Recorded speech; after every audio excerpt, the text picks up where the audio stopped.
एक नगर में प्रतिष्ठित व्यापारी रहते थे, जिन्हें बहुत समय बाद एक पुत्र की प्राप्ति हुई थी। उसका नाम चंद्रकांत रखा गया। चंद्रकांत घर में सभी का दुलारा था। अति कठिनाई एवं लंबे समय इंतजार के बाद संतान का सुख मिलने पर घर के प्रत्येक व्यक्ति में मन में व्यापारी के पुत्र चंद्रकांत के प्रति विशेष लाड प्यार था, जिसे चंद्रकांत को बहुत बिगाड़ दिया था। घर में किसी भी बात का अभाव नहीं था। चंद्रकांत की मांग से पहले ही उसकी सभी इच्छाएं पूरी कर दी जाती थी। शायद इसी के कारण चंद्रकांत को ना सुनने की आदत नहीं थी और ना ही मेहनत के महत्व का आभास था।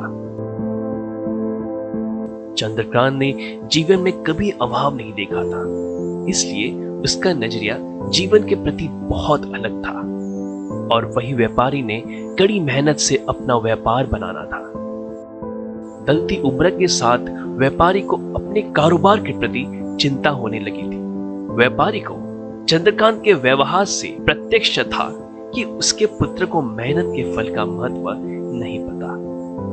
उसे आभास हो चुका था कि उसके लाड प्यार ने चंद्रकांत को जीवन की वास्तविकता और जीवन में मेहनत के महत्व से बहुत दूर कर दिया है।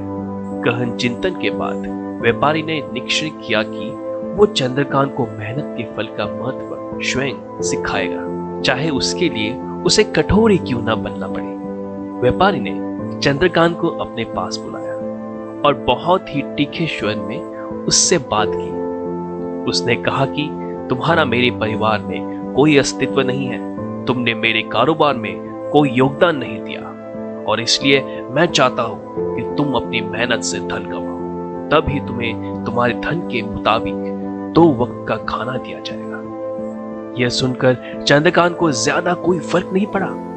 उसने उसे क्षण भर का गुस्सा समझ लिया, लेकिन व्यापारी ने भी ठान रखी थी।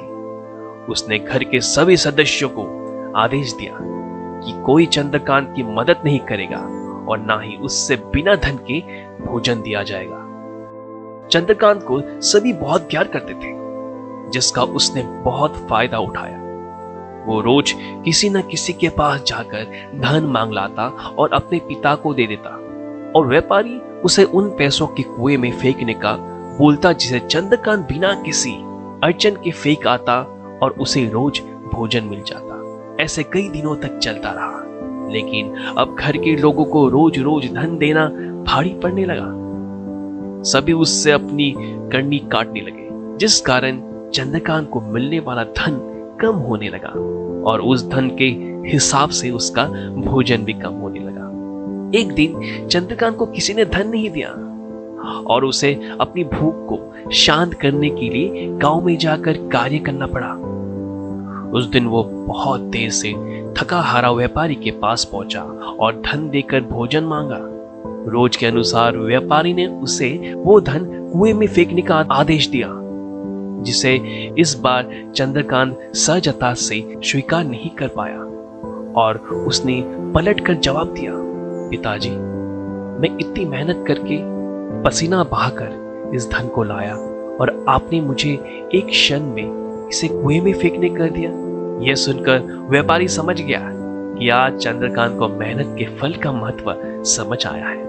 व्यापारी भली भांति जानता था कि उसके परिवार वाले चंद्रकांत की मदद कर रहे हैं, तभी चंद्रकांत इतनी आसानी से धन कुएं में डाल आता था।